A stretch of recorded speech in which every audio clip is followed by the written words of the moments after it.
เมื่อยเวียกหัวเวียกส่วนก็แม่นกูนี่ผู้เดียวกันกูบ่เป็นหลักนี่กูย่านบ่เป็นเฮือนเป็นศาล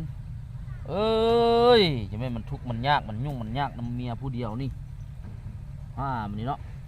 อันว่าวันที่8 เดือน 3ปีกายนี้วันที่8 เดือน 3กินแต่เช้าจำค่ำฮอดวันที่9ที่10 11แม่นวันคุดพ่อคุดแม่มันคือว่าไปกินบ่อยู่บ่เช้าแท้กินมื้อเดียวแล้วก็พอตัวเนาะจะน้อยเพราะว่าอันนี้วันเนี่ยที่25 เดือน 12วันคริสต์มาสมันไปกินแต่22 23พี่จนฮอด26 27พุ่นตี้กูเบิ่งนี่นะกูเลยยอมได้ก็เป็นแนวนี้เนาะคันกูเจอหายมันตั้งไส้ลงหำไหนจะได้สั่นแข้งกูไปนี่กูอยากหายได้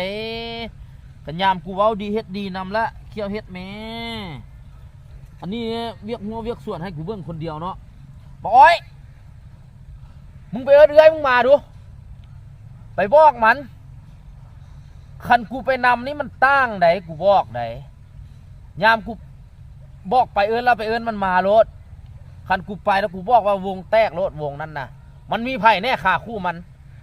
นึ่งอีนายดาวนี่นะพาไปนี่นะแล้วสองมันอีมุ้ยอีตุ้ยฮะนะอีกินหลายๆฮะนะแล้ว3มาแล้วมีบักอีหยังทหารบักลู่วะแล้วบักเบิร์ดบักน้องแล้วอีหยังเขี้ยวสุกๆใส่แว่นตาหันอีหยังมามือนั้นนะมึงไปนำมันรถบอกไอ้ไปบอกมันว่าจังน้อยผัวเจ้ามานี้มันเฮ็ดนี่3 พริก 4 พริกได้สั่นแข้งหวยเกลือแล้วได้จะได้ว่าเป็นแบบหลงหักเมียเขาหลงหักผัวเขาเด้อมึงไปนำมันมาเดี๋ยวนี้ไปเดี๋ยวก็ไปน้ำให้โอ้ยนี่แหละ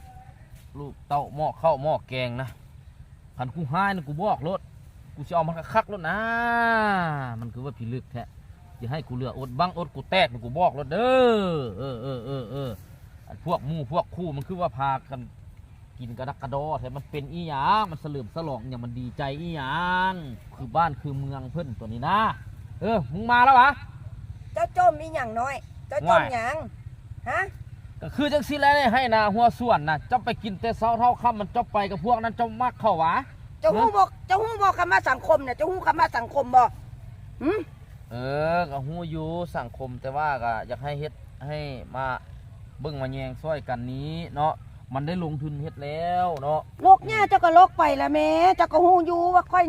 ไปกับหมู่กับคู่ไปสังคมเจ้าบอกเข้าสังคมเมียก็เข้าสังคมกันนั่นแหละค่อยก็ว่าหั่นแหละแต่ว่าเจ้าหันกะหลุดพ้นได้ก็ดีเนาะอันนี้แล้ววันที่25บ่ทันฮอดเจ้าแล้วเอาแต่22 23พี่อันคักวะอันแนวอันที่มึนเมาเจ้าบอกกินแล้วเจ้าอยู่ซื่อ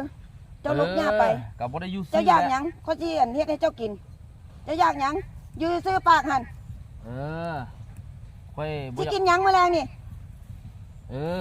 มีปลายอนในตู้เย็นก็มาเฮ็ดต้มป่นแล้วก็แล้วค่อยก็ยากอันนั้นค่อยก็เว้าซื่อๆก็คิดเห็นว่าพาเข้าบ่ง่ายพาง่ายบ่แต่งคันว่าเมียมาก็ลูกเต้าลูกผัวก็สิได้อยู่กินอิ่มนุ่งอุ่นเนาะอันนี้ค่อยก็เว้าซื่อๆค่อยก็อยู่นี่ก็จะไปแต่งกินให้กินอยู่ซื่อแค่เบิ่งเทิงหั่นจื้อเมียเข้าสังคมเข้าใจโอ้ยอมมันคือว่าพี่เลือกแท้กับคุณพี่เช็ดอะไรกับมันวะมันเก่งเด้ออย่าให้กูใจให้กว่านี้เด้อเจ้าน้อยกูรักข่ายมักโมนี่เงินคำกูก็ที่บุให้มันนะข่ายกูที่บุให้มันแหละบึ้งกูก็เสื่องเงินมันอยู่53,000นี่มันเมื่อแล้ววะเมื่อระยะเนี่ยมันให้กูคืนเนาะโอ้มากนี่ก็ใหญ่แล้วเด้นะเรือมากนี่ก็ใหญ่แล้วได้ปิดเอาอาบน้ำอาบในก่อนบาดนี่โอ้สิไปรวมประชุมบ้านก่อน